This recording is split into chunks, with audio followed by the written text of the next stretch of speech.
In the red corner, the Evil 86 race car. In the blue corner, the OG 86 village bicycle. Round one, fight!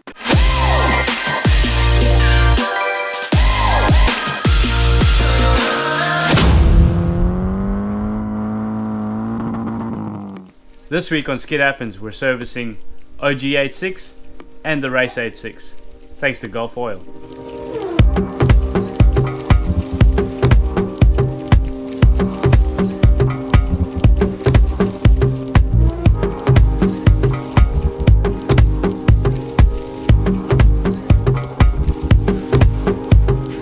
Before we get started, I'd like to thank Gulf Oil for coming on board with Skid Control to help us out with the oils and service materials required for both of the 86s. In fact, we've actually been running Gulf diff oil and brake fluid in our Race 86 last year, which saw us win the Queensland Endurance Championship and come third in the Production Sports Car Series. So we'll be putting the Gulf Flat 4 and Flat 6 oil in both of the cars today. The OG 86 is due for an oil change. We service it every 5,000 Ks just to keep that motor nice, fresh and strong, because it does get used pretty hard. And in the Race 86, we haven't changed oil since the last time we used it in November last year, so it's definitely due for a bit of an oil service. The reason why we've decided to give this oil a try is because the oil we've been running in the 86 as well has also been lower on pressure when warm and at idle. So we're hoping with this oil it'll bring up that pressure a little bit, just so that we've got that peace of mind that we're not going to run low on oil pressure. Good way to test the product. We're going to be testing it in two cars that get used in very harsh environments and every single weekend. We're going to change the oil filter. We're going to check and clean our K&N air filters, which are in both of the cars. We're not going to do any spark plugs because these vehicles are designed with spark plugs that run for 90,000 Ks because of how difficult it is to change on them. Let's get to it.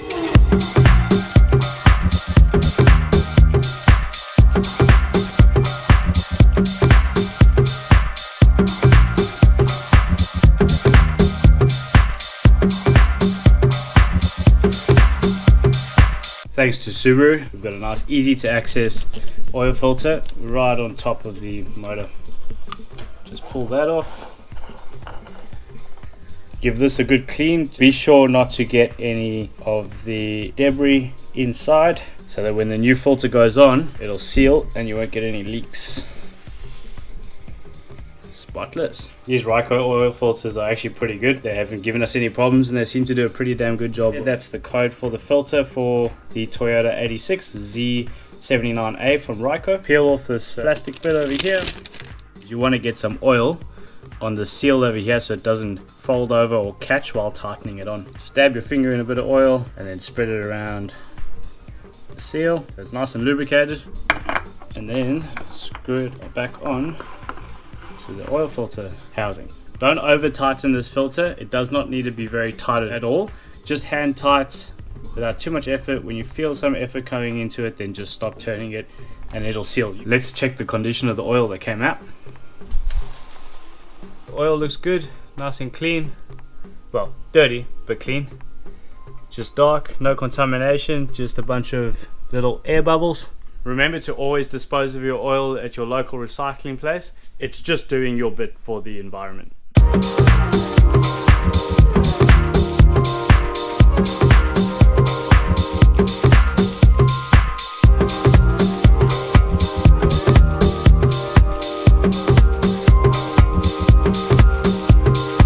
Just checking, I think I've put in about 5 liters so far. Now when you check the oil level, make sure you use a clean cloth to do so. So get the oil dipstick out, give it a clean first, put it back in, and take it out and rest it against the cloth. You're looking for the oil to be up towards the top dot over there. It's currently just above the below dot, so I believe the rest of that oil will more than likely make it to that, but we'll keep checking as we go along and finish filling it up with oil.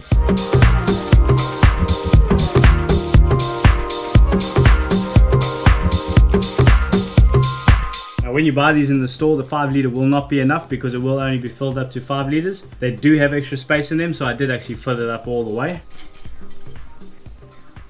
I think it's a little bit over the second hole. I don't have a problem with that because what's going to happen is when the car starts up after draining it, a bit of that oil is actually going to make its way up to the oil filter and actually stay in the oil filter, so that'll make up that difference that's there. Plus, I prefer having a little bit overfilled anyway, especially for track work. when you don't have a baffled sump, then this is just a little bit of extra insurance to make sure that you don't starve the car of oil when you're doing any high G-force corners or sideways. Now what you need to do is we need to start the vehicle up, let it warm up. First we'll crank it up, make sure that the oil pressure light goes off on the dash. As long as that goes off, then you know that it's got oil pressure and everything's fine in that regard. Then we'll come back, we'll check the dipstick to make sure that that is at the right level still, and then we'll start it up again and let the car actually warm up. Once it's warm, we'll do another check when the car's nice and flat, top up if we need to, and that's the oil service done. And don't be afraid to do the service yourself. A lot of these cars are coming out of warranty now, so doing a service yourself is not a bad thing at all. Quite easy. Jack it up, undo the 14mm nut, let the oil drain out, change the filter up at the top over here, fill it up, just over 5 liters these cars take, and just do the process nice and slowly. Don't rush it, keep it clean, then you can mark on the service book that you've done the service on the vehicle. I do a service every 5,000 k's on these cars. They're only recommended between 10 to 15,000 k's. However, this car gets used hard, and as you saw the color of the oil after 5,000 k's, this vehicle needs to be serviced quite regularly. It saves you a lot of money and it doesn't take long at all. Next thing to check will be the air filter. Fairly easy to do. You can just push this back in place. As you can see, that's a bit dirty, so we'll definitely give that a good clean because it's a K&N air filter, and then put it back in the car.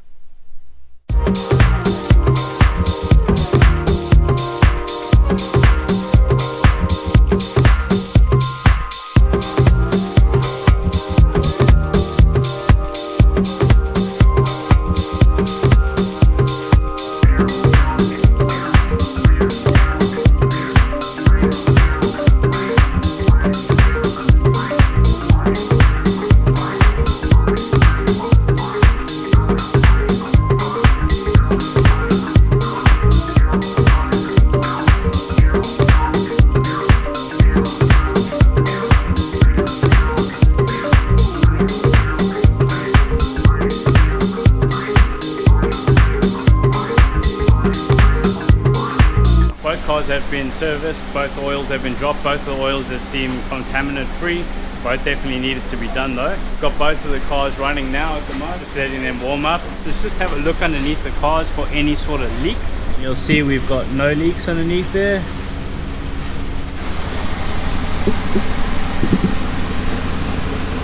It's also worth just checking to make sure that there's no oil leaking around the side.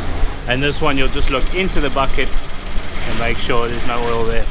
So one thing I did notice is that in the race car, we've got it up to operating temperature already, just up at 76 degrees, which is about as much as you're going to get out of it at idle. We have a look at the oil pressure because we've actually got an oil pressure gauge on this car, and you can see it over there, bottom right hand side, 2 to 2.1 bar of oil pressure.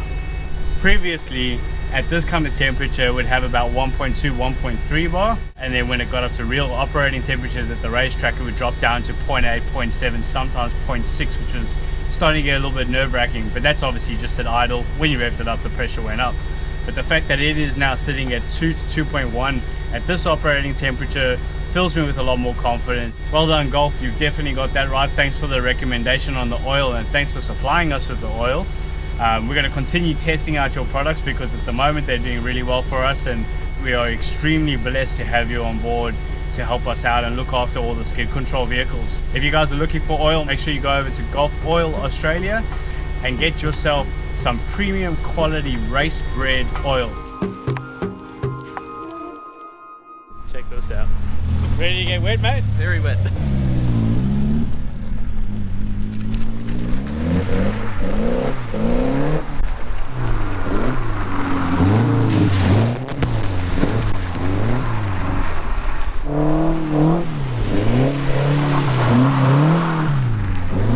Show you the aftermath. Driving an open top car at the skid pad. How good was that? Wet enough yet? Oh, just a bit. Some weirdo taking photos. He reckons he's cool as comb over hairstyle. What are you doing behind the scenes of the behind the scenes? Yeah, but I took a photo of you and my camera stopped working.